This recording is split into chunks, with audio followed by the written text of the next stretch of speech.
Hey guys, and welcome to another video, and welcome to episode 1 of my F1, well actually episode 1 part 2 of my F1 2020 My Team career mode. So in the last episode, if you didn't see it, we created our team, our livery, and chose our driver. We have Jack Aitken as our second driver. We also had the interviews and all of that. You can go watch it. I posted it yesterday, if this video goes out today. Well, yeah, so today we're going to do the first race in Formula 1 in this season. So this is the only career mode I'm going to do this year. So there's not going to be any normal career mode, just my team. But yeah, Australia is going to be the first race. Unfortunately, unlike in real life, this is going to be the first race, as we all know what happened in real life. So, as you saw in the first part there, we did make an upgrade in the aerodynamics, I believe, of the car. And, well, this video is basically going to be a part 2 to the first video I posted yesterday. So this is going to be part 1.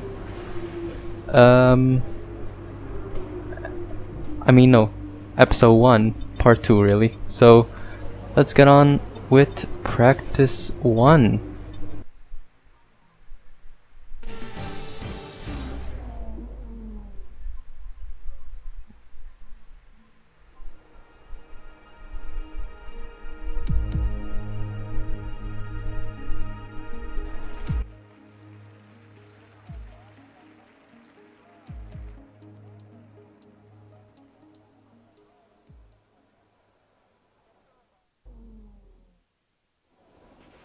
Morning, boss. Jeff here. Thanks again for bringing me on board. You've found a lot of talented people for this team. I can't wait to see what we can accomplish. Our journey to the Constructors' Championship starts here today, and the car is ready to head out whenever you are. In the unforgiving world of So here we are in practice 1 in Australia. I really love the livery. By the way, I don't know if you guys love it, but I'm the color scheme. They're my favorite colors really. I just want to go with a dark blue and a gold type colors, and then I just chose white for the outline of the yellow, which I think really looks good. But here we are. We did choose the Renault engine, which sounds pretty damn good, and we're gonna go for our first ever ride in the car here in Austria in the season, making sure everything works fine, and it seems like it does. It's pretty weird actually, knowing that you're the boss of your own team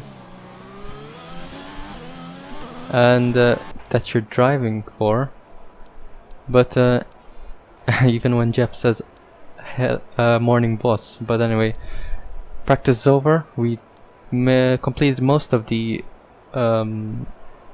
objectives, but unfortunately the qualifying program we failed because we did not have any soft tires remaining, and we couldn't be quick enough to beat the time that they needed. Well, we finished the practice 3 there in 13th place, which is pretty damn good. Our teammate Aitken finishes just in front of the Williams, and actually no, he finishes in P18. I thought he finished in front of the 2 Williams.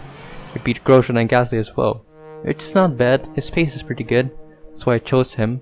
He was one of the 2 drivers I was going to choose. It was either him or Zoe or Joe. I don't know how you say it exactly. He's an F2 this season, but he's actually not in the game. I think they're gonna include the F2 drivers of this season, F1 2020, in a later update, I'm assuming. But now it's time for qualifying.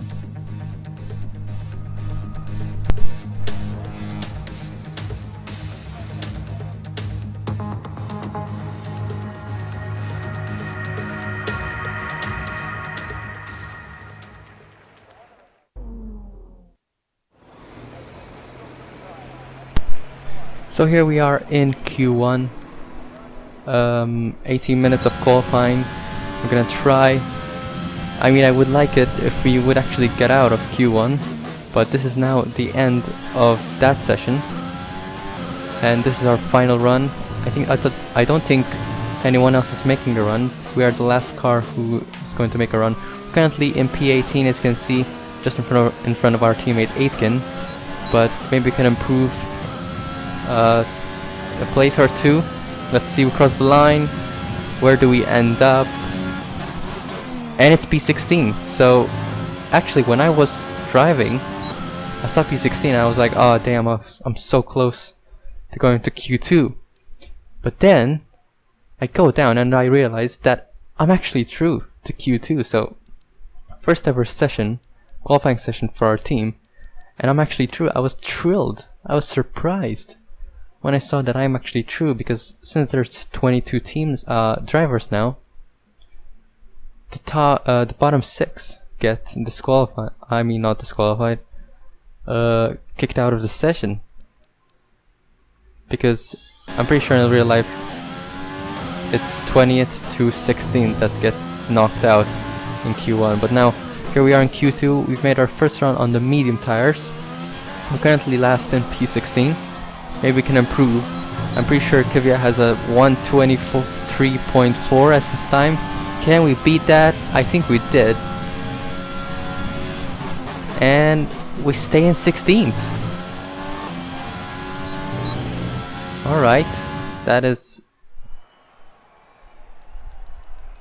surprising. I thought it was gonna improve a lot, but 23.396, 1.6 seconds off from Leclerc, actually, but we were about a tenth away from the car in front of us, and we had no chance of really getting out of that session. But still, Q2, it's a pretty damn good debut for us and our team, as we get some more acclaim, and we will definitely go up to acclaim after the race.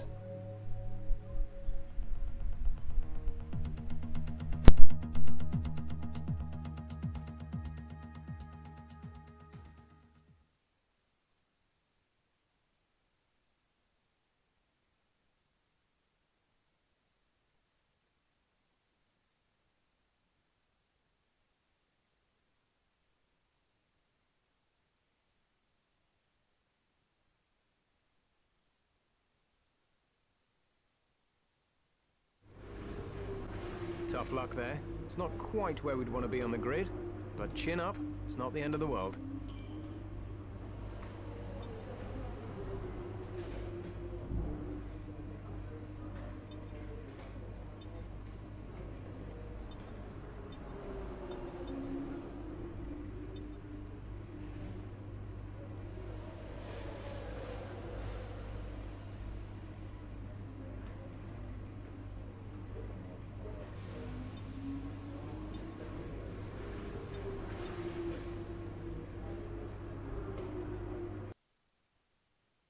No more practice, this is the real deal, and it's make or break here at Albert Park, home of the Australian Grand Prix since 1996, and home to round 1 of this year's Formula One World Championship. Just south of Melbourne's downtown business centre is the one and only Albert Park circuit. 3.3 miles of public roads, closed for the weekend of course, make for a bumpy circuit with little undulation.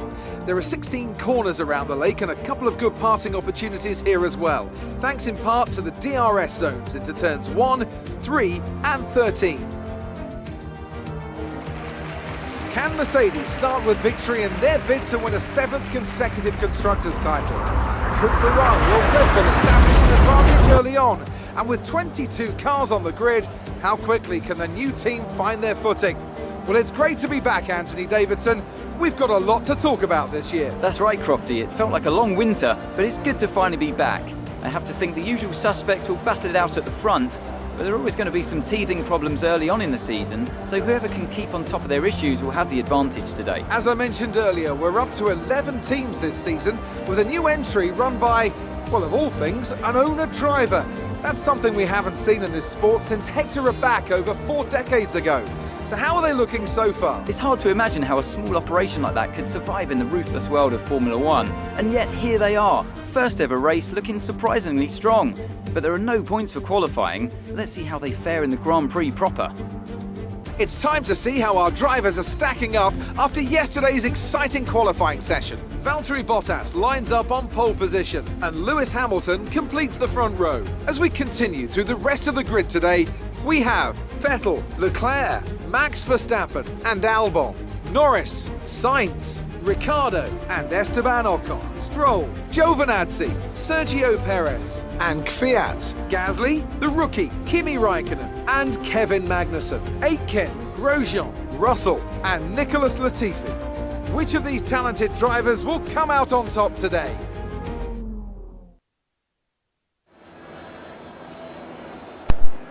So here we are on the grid, getting ready for the Australian Grand Prix.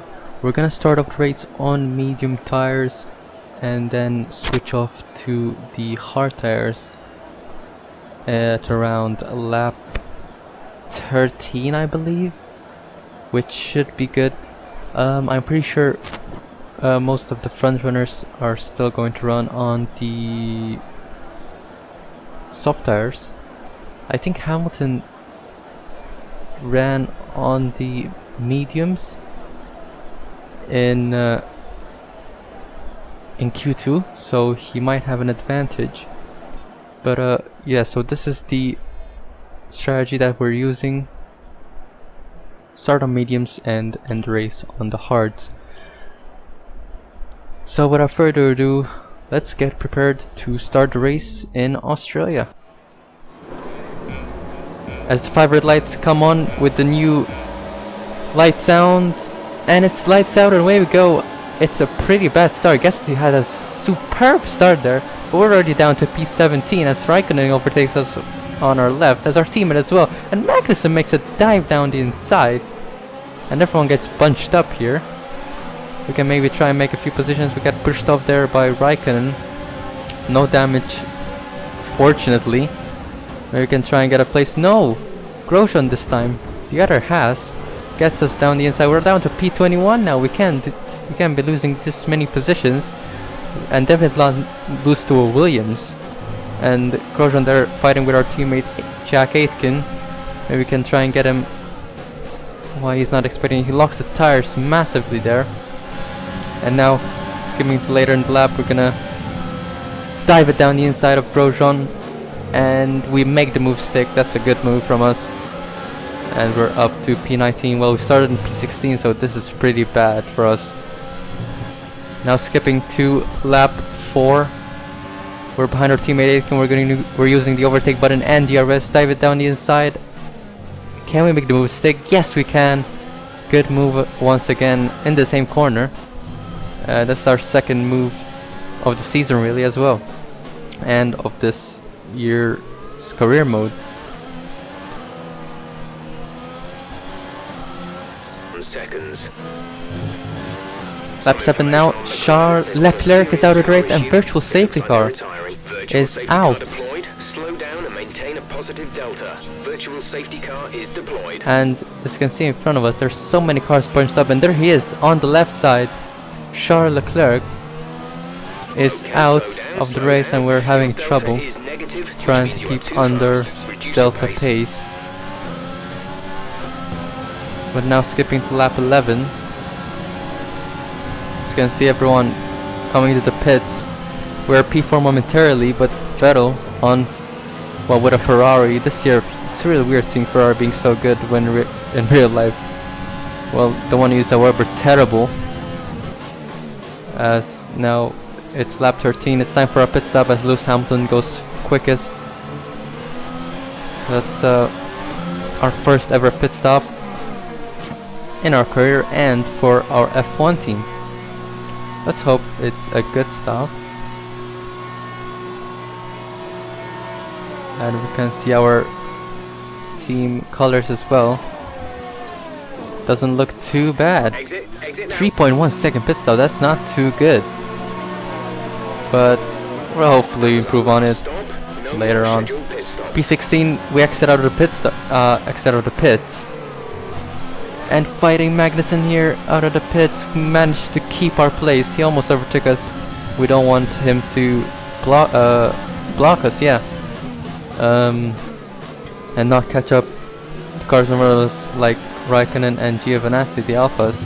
And now there's yellow flags behind us on lap 15. Someone else retire. Let's hope it's not our teammate. No, it's George Russell. Russell is out and the safety car has been released. That's the second time in this race that we had some kind of safety car, and this time we have a real safety car. So he must have had another engine failure. That's the second time.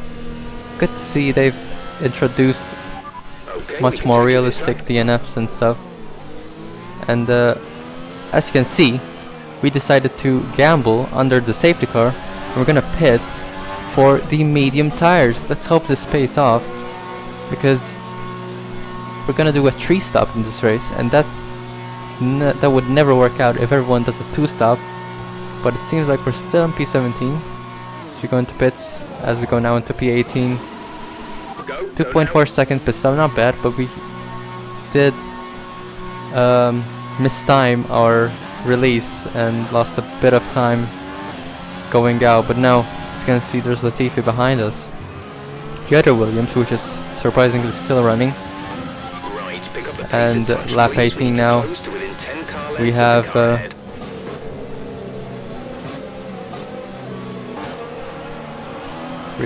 and now it's green flags, and we're behind our teammate, who's in P17. Can we try and maybe look at down the inside?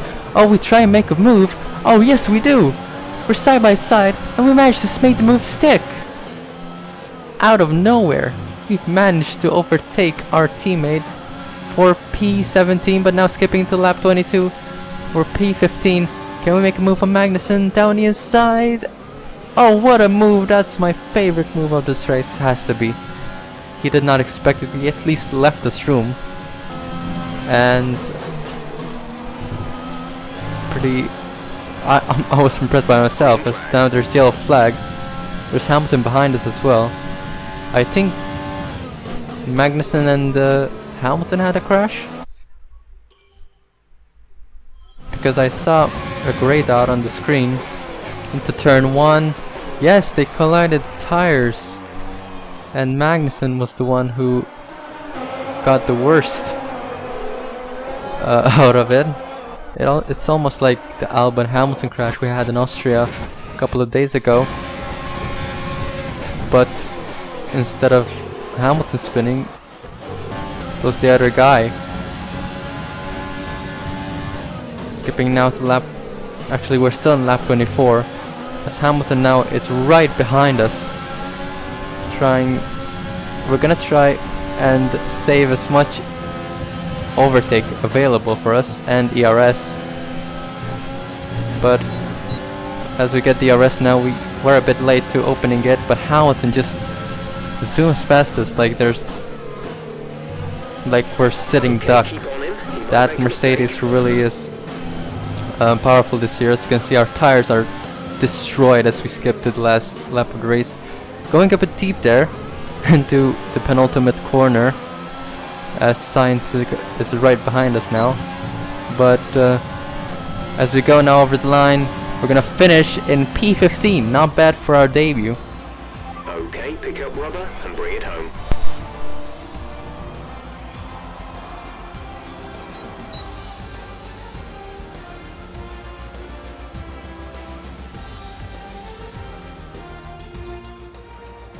Another superb Australian Grand Prix comes to an end, and it's a thoroughly deserved victory. So Anthony, what made the difference out there today? It was a question of right place, right time today. We were looking at an entirely different race before the safety car came out, but they were able to take full advantage after the field had been bunched up. After an excellent performance at the Grand Prix, I'm sure there'll be plenty of celebrations tonight amongst the Mercedes team, and they certainly deserve it.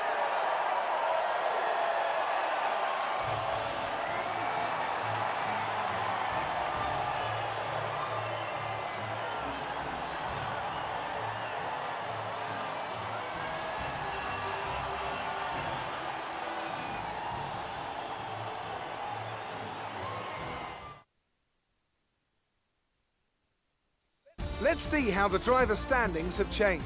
Valtteri Bottas takes the top spot.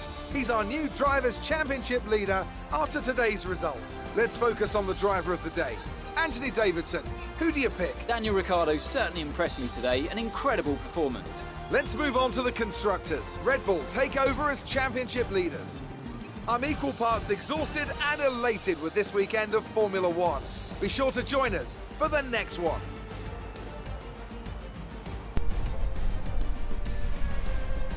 So there you go, that was the Australian Grand Prix, our first ever race and our first ever race for the team, for our team.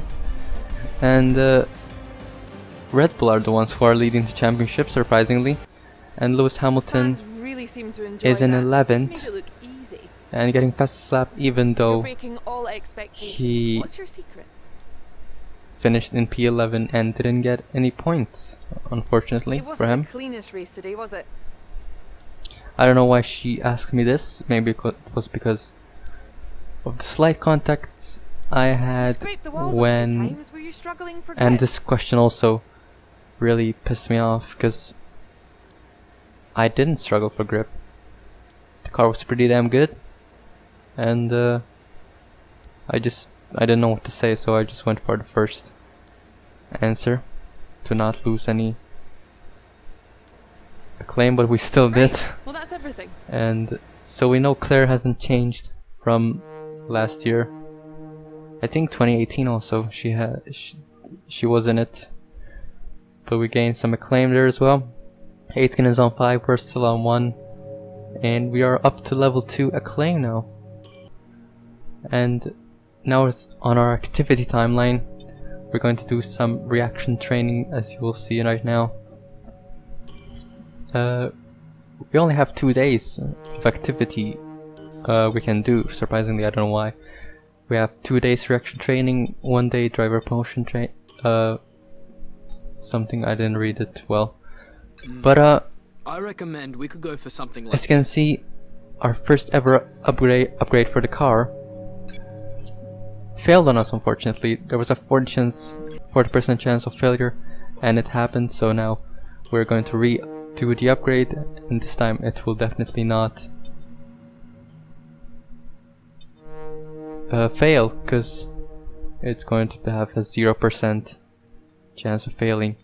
But as you can see, we can choose our secondary sponsor now that we have level 2 acclaim, and we go for Atlantic, which their goal is to get a total of 75 laps in a weekend, which is pretty easy. I think we do have 50%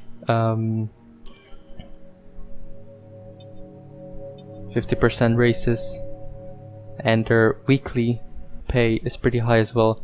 As you can see, we're gonna put it on the car as well. I can't wait to see this car when we have so many sponsors, which should look pretty damn good.